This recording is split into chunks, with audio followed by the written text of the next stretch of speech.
ಬೆಂಗಳೂರಿನಲ್ಲಿ ಎರಡನೇ ಏರ್ಪೋರ್ಟ್ ಎಲ್ಲಿ ಅನ್ನುವಂಥ ಚರ್ಚೆ ಇತ್ತು. ಕೇಂದ್ರದಿಂದಲೂ ಕೂಡ ತಂಡ ಬಂದಿತ್ತು. ಈ ನಿಟ್ಟಿನಲ್ಲಿ ಈಗ ಸಚಿವ ಎಂಬಿ ಪಾಟೀಲ್ ಅವರು ಮಾತನಾಡಿದ್ದಾರೆ. ಅವರೇನು ಹೇಳಿದ್ದಾರೆ ಅಂತಂದ್ರೆ 3 ದಿನ ಪರಿಶೀಲನೆ ನಡೆಯುತ್ತೆ ಅಂತೆ ಕೇಂದ್ರದ ತಂಡದಿಂದ.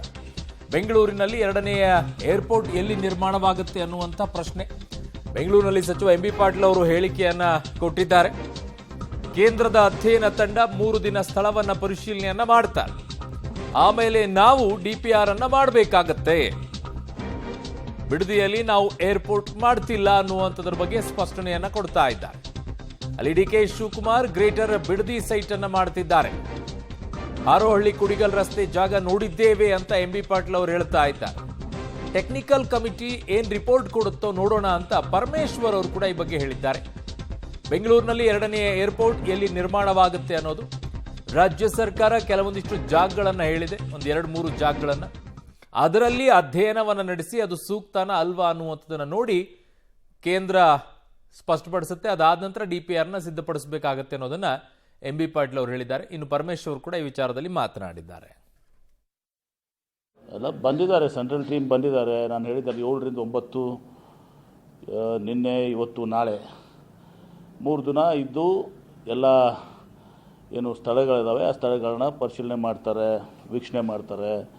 ವೀಕ್ಷಣೆ ಮಾಡಿ ವಾಪಸ್ ಡೆಲ್ಲಿಗೆ ಹೋಗಿ ಅವರು ಏನು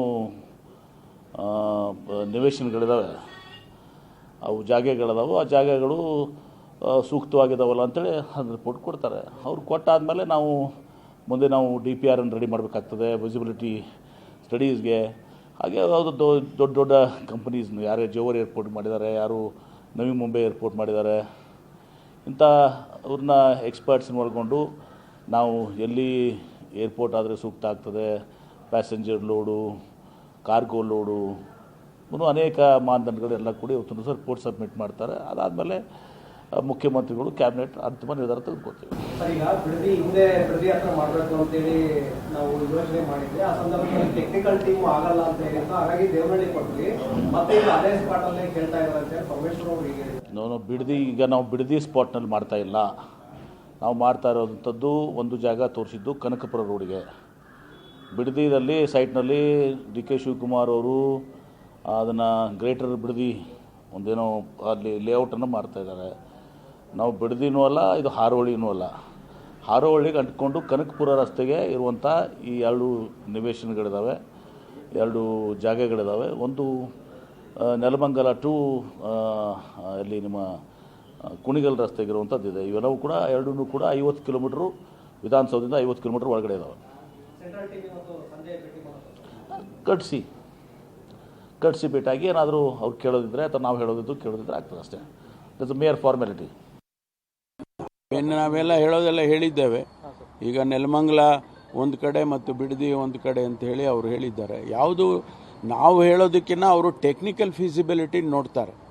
ಟೆಕ್ನಿಕಲ್ ಫೀಸಿಬಿಲಿಟಿ ಹಿಂದೆ ಬಿಡದಿಯಲ್ಲಿ ಇಂಟರ್ನ್ಯಾಷನಲ್ ಏರ್ಪೋರ್ಟ್ ಪ್ರಸ್ತಾವನೆ ಬಂದಾಗ ಟೆಕ್ನಿಕಲ್ ಟೀಮು ಈ ಭಾಗದಲ್ಲಿ ಆಗೋದಿಲ್ಲ ಅಂತ ಹೇಳಿದ ಮೇಲೆ ನಾವು ದೇವನಹಳ್ಳಿಗೆ ಹೋದ್ವಿ. ಈಗ ಮತ್ತೆ ಆ ಭಾಗದಲ್ಲಿ ಆಗುತ್ತೆ ಅಂತ ಟೆಕ್ನಿಕಲ್ ಟೀಮ್ ಹೇಳ್ತಾರೋ ಏನೋ ಗೊತ್ತಿಲ್ಲ ನನಗೆ. ಅವರಿಗೆ ಟೆಕ್ನಿಕಲ್ ಇದನ್ನು ಬದಲಾಯಿಸೋಕ್ಕಾಗತ್ತಾ? ಒತ್ತಡ ಮಾಡಿದರೆ ಅವರೇನು ಏರ್ ವೆಲಾಸಿಟಿ ಇರ್ಬೋದು ಅಥವಾ ಬೇರೆ ಸ್ಪೇಸ್ ಇರ್ಬೋದು, ಜಾಗ ಬರೀ ನಾವು 500 ಎಕರೆ ಅಥವಾ 5000 ಎಕರೆ ಜಾಗ ಕೊಡ್ತೀವಿ ಅಂದರೆ ಆಗೋದಿಲ್ಲ. ಅಲ್ಲಿ ಅವರು ಬೆಟ್ಟ ಗುಡ್ಡಗಳಿದ್ದರೆ ಅಥವಾ ಏರ್ ಪಾಕೆಟ್ಸ್ ಇದ್ದರೆ ಏನೋ ಅವೆಲ್ಲ ಕ್ರೈಟೀರಿಯಾಗಳು ಇರುತ್ತೆ. ನನಗೆ ಸರಿಯಾಗಿ ಗೊತ್ತಿಲ್ಲ ಅದು. ಅದನ್ನು ಆಧಾರವಾಗಿ ಇಟ್ಕೊಂಡು ಮಾಡ್ತಾರೆ. ನನಗೇನು ಅದ್ರ ಬಗ್ಗೆ ಫುಲ್ ಡೀಟೇಲ್ಸ್ ಇಲ್ಲ. ನನ್ನ ಸಹೋದ್ಯೋಗಿ ಪೊಲಿಟಿಕಲ್ ಬ್ಯೂರೋಯಿಂದ ಸುಖೇಶ್ ನನ್ನ ಸಂಪರ್ಕಕ್ಕೆ ಸಿಗ್ತಾ ಇದ್ದಾರೆ. ಸುಖೇಶ್, ಈಗ ಫೈನಲಿ ರಾಜ್ಯ ಸರ್ಕಾರ ಶಿಫಾರಸು ಮಾಡಿರುವಂಥ ಜಾಗಗಳು ಯಾವುದು ಅಂತ ಹೇಳಿ, ಎಲ್ಲಿ? ಮುಖ್ಯವಾಗಿ 2 ಜಾಗಗಳು ಅನ್ನುವಂಥದ್ದು ಈಗ ಕೈಗಾರಿಕಾ ಸಚಿವ ಎಂಬಿ ಪಾಟೀಲ್ ಅವರು ಹೇಳುವ ಪ್ರಕಾರವಾಗಿ ಒಂದು ಹಾರೋಹಳ್ಳಿ ಮತ್ತೊಂದು ಕುಣಿಗಲ್ ರಸ್ತೆ ಅನ್ನುವಂಥದ್ದು, ಅಂದರೆ ನೆಲಮಂಗಲಿಂದ ಕುಣಿಗಲ್ ಮಾರ್ಗದ ರಸ್ತೆಯಲ್ಲಿ ಒಂದು ಜಾಗ ಅನ್ನುವಂಥದ್ದು. ಯಾಕಂದರೆ ಬಿಡದಿಗೆ ಬರ್ಬೋದು, ಹೀಗೆ ಬೇರೆ ಬೇರೆ ಚರ್ಚೆಗಳು ನಡೆದಿತ್ತು. ಆ ರೀತಿ ಇಲ್ಲ ಅನ್ನುವಂಥದ್ದನ್ನ ಅವರು ಸ್ಪಷ್ಟಪಡಿಸಿದ್ದಾರೆ. ಆದರೆ 2 ಜಾಗವನ್ನು ಈಗ ಅಂದರೆ ತುಮಕೂರು ಮತ್ತು ನೆಲಮಂಗಲ ಮಧ್ಯ ಅನ್ನುವಂಥದ್ದು, ಅಂದರೆ ವಿಶೇಷವಾಗಿ ಕುಣಿಗಲ್ ರಸ್ತೆ ಅನ್ನುವಂಥದ್ದು ಆ ಭಾಗದಲ್ಲಿ ಒಂದು ಕಡೆ ಜಾಗವನ್ನು, ಮತ್ತು ಇದು ಹಾರೋಹಳ್ಳಿ ಅಂದರೆ ಕನಕಪುರ ಮತ್ತು ಮೈಸೂರು ರಸ್ತೆಯ ಮಧ್ಯಭಾಗಕ್ಕೆ ಬರುವಂಥ ಜಾಗ ಆಗುತ್ತೆ. ಆ ಭಾಗದಲ್ಲಿ ಒಟ್ಟು 2 ಜಾಗವನ್ನು ಐಡೆಂಟಿಫೈ ಮಾಡಿದ್ದೀವಿ ಅನ್ನುವಂಥದ್ದು. ಆ 2 ಜಾಗದಲ್ಲಿ ಯಾವುದು ಸೂಕ್ತ ಅನ್ನುವಂಥದ್ದು ಈಗ ಅಥಾರಿಟಿಗಳು ಕನ್ಫರ್ಮ್ ಅಂತಿಮಪಡಿಸಬೇಕಾಗುತ್ತೆ. ಯಾಕಂದರೆ ಅವ್ರದ್ದೇ ಆದ ಮಾನದಂಡಗಳಿರುತ್ತೆ. ಒಟ್ಟು 3 ದಿನಗಳ ಕಾಲ ಸ್ಥಳವನ್ನು ವೀಕ್ಷಣೆ ಮಾಡುವಂಥ ಕೆಲಸಕ್ಕೆ ಅವರು ಮುಂದಾಗಿರುವಂಥದ್ದು. ಅಲ್ಲಿ ಅವರಿಗೆ ಯಾವುದು ಎಲ್ಲ ರೀತಿಯ ಟೆಕ್ನಿಕಲಿ ಕೂಡ ಒಪ್ಪಬಹುದಾದಂಥ ಸ್ಥಳ ಯಾವುದು ಅನ್ನುವಂಥದ್ದು ಪ್ರಮುಖವಾಗುತ್ತೆ. ಅದಾದರೆ ಅದು ಬಹುತೇಕ ಬೆಂಗಳೂರಿನ 2ನೇ ಏರ್ಪೋರ್ಟ್ಗೆ ಬಹುತೇಕ ಜಾಗವನ್ನು ಅಂತಿಮಪಡಿಸುವಂಥ ಸಾಧ್ಯತೆ ಇರುತ್ತೆ. ಅರುಣ್, ಓಕೆ, ಇದು ತುಂಬಾ ಸಮಯಾವಕಾಶ ತೆಗೆದುಕೊಳ್ಳುತ್ತೆ ಅಲ್ವಾ ಸುಖೇಶ್? ಇದಾದ ನಂತರ DPR ಸಿದ್ಧಪಡಿಸಬೇಕಾಗತ್ತೆ, ಆಮೇಲೆ ಜಾಗಗಳನ್ನ ಕೂಡ ಎನ್ಕ್ರೋಚ್ ಮಾಡ್ಕೊಳ್ಬೇಕಾಗತ್ತೆ, ಅಲ್ಲಿ ವಶಪಡಿಸ್ಕೊಳ್ಬೇಕಾಗತ್ತೆ. ಇವೆಲ್ಲವೂ ಕೂಡ ಪ್ರೊಸೀಜರ್ ಇದೆ. It will take another 5 years to 6 years ಅಂತ ಕಾಣಿಸುತ್ತೆ ಇದೆಲ್ಲ ಮುಗಿಬೇಕು ಅಂತಂದ್ರೆ. ಸಹಜವಾಗಿ ಸಮಯವನ್ನು ತೆಗೆದುಕೊಳ್ಳುತ್ತೆ. ಯಾಕಂತಂದರೆ ಈಗ ಇದೆಲ್ಲವೂ ಕೂಡ ಆರಂಭಿಕ ಹಂತದಲ್ಲಿರುವಂಥದ್ದು. ಮತ್ತು ಜಾಗ ಯಾವುದನ್ನು ಅಂತಿಮಪಡಿಸ್ತಾರೆ ಅನ್ನೋದ್ರ ಬಗ್ಗೆ ಕೂಡ ಇದುವರೆಗೂ ಕ್ಲಾರಿಟಿ ಇಲ್ಲ. ಅಂತಿಮಪಡಿಸಿದ ನಂತರದಲ್ಲಿ ಅಲ್ಲಿ ನೋಟಿಫಿಕೇಷನನ್ನು ಹೊರಡಿಸುವಂಥದ್ದಿರ್ಬೋದು, ಸರ್ವೆಗಳು ಮಾಡುವಂಥದ್ದಿರ್ಬೋದು. ಯಾಕಂದರೆ ಅವರು ಈಗ ಎಲ್ಲವನ್ನೂ ಕೂಡ ಏರಿಯಲ್ ಡಿಸ್ಟೆನ್ಸ್ ಏನು ಅನ್ನುವಂಥದ್ದು ಸೇರಿದಂತೆ ಬೇರೆ ಬೇರೆ ವಿಚಾರಗಳು ತಾಂತ್ರಿಕವಾಗಿ ಒಂದು ಏರ್ಪೋರ್ಟ್ ನಿರ್ಮಾಣ ಮಾಡಲಿಕ್ಕೆ ಒಂದು ಏರ್ಪೋರ್ಟ್ನಿಂದ ಎಷ್ಟು ದೂರ ಇರಬೇಕು ಅನ್ನುವಂಥದ್ದು, ಆ ಲೆಂತು ಅಥವಾ ಏರಿಯಲ್ ಆಗಿರುವಂಥ ಡಿಫ್ರೆನ್ಸ್ ಏನು, ಇವೆಲ್ಲವೂ ವಿಚಾರಗಳು ಬರ್ತವೆ. ಹಾಗಾಗಿ ಅವೆಲ್ಲವನ್ನು ಮಾಡಿ ಮುಗಿಸಿದ ನಂತರದಲ್ಲಿ ಒಂದು ಅಂತಿಮವಾಗುತ್ತೆ ಯಾವ ಭಾಗದಲ್ಲಿ ಮಾಡಿದ್ರೆ ಸೂಕ್ತ ಅನ್ನುವಂಥದ್ದು ಬಗ್ಗೆ.